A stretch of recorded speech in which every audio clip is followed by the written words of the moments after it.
this is kind of in that same spirit, but of course with much greater ramifications and consequences. I'm going to consider diving into this work today so that I can lighten the load, travel lightly, so that when the time comes, whenever that is, when I have to let go of this world, I'm at peace and at joy. And, I just let go. I'm not kicking and screaming. I'm not filled with anxiety and panic. I'm not having to take this or that, and I'm okay, and I'm ready. That's one of the goals, right? And so, the topic, of course, is, grief and loss during the holidays. And, when we think of loss, it's a temptation. We tend to think of physical death,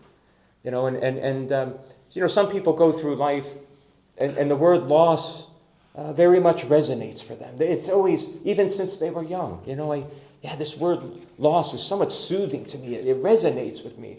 But I don't know why.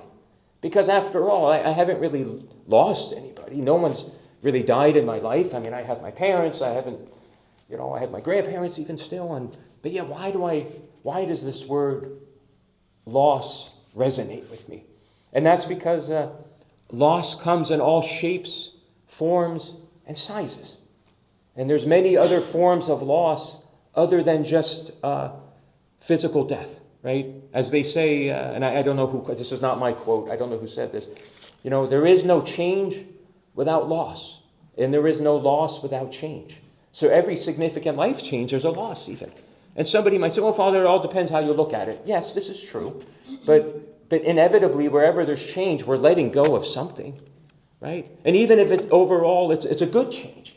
But even good change can hurt sometimes. Even, retirement. I can't wait to retire. And it gets here, but it's not as easy as it seems sometimes. And there is a loss there.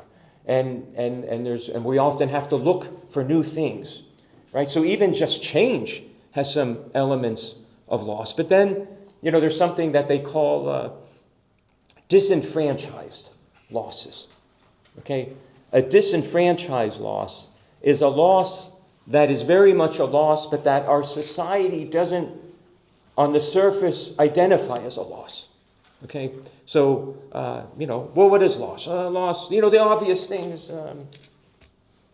Maybe I lost my job. Somebody close to me died. And maybe a divorce or something like that. But there's far more losses than that. Sometimes the loss of what we thought was a normal life experience. The loss of a carefree childhood. There's a lot of things that are supposed to happen that don't happen.